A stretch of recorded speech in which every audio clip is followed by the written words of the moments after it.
Well, you know, It's up somebody and down. can sing. Somebody can sing. He sings all about the law 24/7. It's Carl Trueman.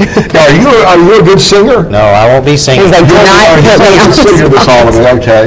You know, I don't know where to start. Good having you with us here as we get ready for the holiday season, but it's been making the news for the past 3 or 4 days. This is this Tiger Woods situation. Now, it all has to unravel, and National Enquirer came out and said something, but you back your car out of a driveway, you hit a fire hydrant at 2:30 in the morning, your wife comes out, takes a golf club and breaks the windshield to get you out, you're injured.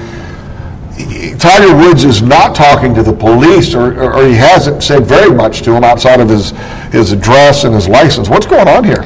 Well, if it were anybody else, it would not be a big deal. Right. I mean, and it's unfortunate that he's getting so much scrutiny by where if this happened to any of us, it just would not be a big deal. I mean, accidents happen every day. The only, of course, because of who he is, everybody wants to make a big deal out of it, but. No, he's not required to talk to the police if they're investigating some criminal allegation, perhaps, and maybe they think he had been drinking. That's why apparently, from what I saw in the media, that they're subpoenaing his medical records. Mm-hmm. Perhaps they're looking for if there was some drug screen or alcohol screened, and if he was drunk driving, but there's no indication of that. Right, and that I could understand if they want to check the records to see if he'd been drinking, but I also heard they were checking the records to see if his injuries were actually sustained in the crash or accident or beforehand, of course, indicating that maybe that came from his wife. But regardless, everybody's speculating, but it's his business, and like you If said... it were anybody else, right. it would not be Well, a issue. one point that this Tiger Woods case does bring up, I think, is interesting. Let's talk Kentucky and Indiana, because we have Carl Trueman here, and he has the answer. If you're involved in a wreck, whether it's a single car wreck, whether you run over a shopping cart at a store or something, do you have to give a statement to police, or just give them your license, your registration, that pertinent basic information, and then call someone like you? Well, you don't have to. Again, I mean, particularly if there's anything potentially incriminating, there is what's called implied consent. If they suspect that you have been drinking or drugs, then you can be required to submit to an alcohol test, or for determine blood alcohol content or some illegal substance in your system, because that's under the law. It's called implied consent. If you refuse, then you can automatically lose your license. But as far as giving a statement or anything, if it's potentially incriminating, no, that you don't have to give a statement. But particularly the thing though with a single car accident is that it does have to be reported. You can't, if you hit someone's property, whether it's a fire hydrant or utility box or mailbox, you can't just leave. You do have to report it. You are under a legal obligation to report it, or you could be cited for leaving the scene of an accident. Well, we have email we're taking every week. We have one from Darlene in Goshen. Darlene has a question for Carl. We're taking your emails here. Just email us at WBKI. Here's one. I hit a construction barrel on Westport Road a few weeks ago. I wasn't speeding. It seemed to be real close to the road that was being widened. I don't think it was my fault. I have about $2,400 in damage to my car. Can I do something to recoup my loss? Now, certainly not a Tiger Woods case, but she's going down the road, hits one of those barrels. A lot of work going on Westport Road in the St. Matthews area. Mm-hmm. Does she have some help that you can provide for her? Well, there's a lot of questions that go into that. I mean, I've done those types of cases before with construction. I mean, I had a situation once where it was at night, and there was a construction company working on the highway, and they'd put a sign in the highway, and it didn't have any lights on it. So my client comes by and hits this sign. So you've got to look at the facts of the case. I mean, where was this barrel placed? And there's so many variables that go involved. Did the car in front of her hit it and knock it into her pathway?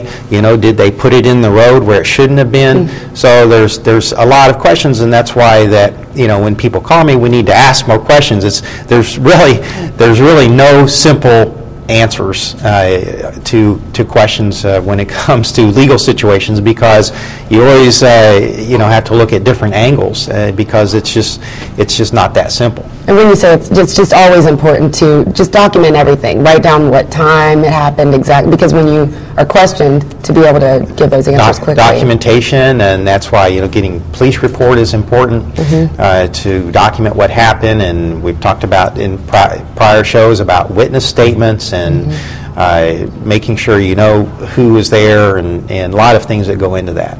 We have more email here. We want to go to one from Carl in Louisville. And you can call Carl Truman anytime, 1-800-ACCIDENT, workers' comp, Social Security, disability, just about anything. And Carl, that's a familiar name from Louisville with a C. Someone told me Mr. Truman had a position on all this health care mess. I missed his discussion. Well, you should have been watching, Carl. Could he share it again? Okay, health care, the latest going on. What's your position, Carl wants to know? Well, there's two issues that are important to me on this healthcare debate, because I think they're important to everyone. First of all, I see clients literally every day that are hurt and can't get medical treatment because they don't have any health insurance. Now, of course, in an automobile situation in Kentucky, you have PIP, which pays some, but if you're seriously injured and it goes past the PIP, how do you get treatment? Because a lot of clients will come to me and say, well, it wasn't my fault. Why don't we just send the bills to the other person and let them pay them? But it doesn't work that way. You have to get your treatment, number one, to get better, and number two, to be able to prove your case, you have to document your injuries. So getting medical treatment is important, because I see people every day that can't get to a doctor. The other issue that comes up is the argument to try to say, well, we need to limit your ability to recover for a medical malpractice injury in order to lower insurance costs. Well, there's no study that has ever shown that restricting your right to sue or putting a arbitrary cap. I don't like the word medical malpractice reform. It's just you're restricting your ability to recover.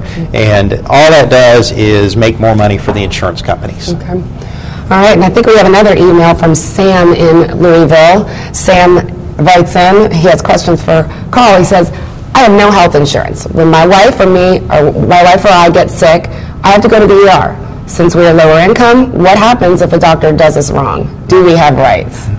Well, whether you're treating under the best health insurance in the world or no health insurance, the medical professionals, the doctors and hospitals, they still have to treat you just as well, what's called the appropriate standard of care, meaning that they have to follow proper procedures and to treat you in accordance with the proper protocols in their profession, in their medical specialty.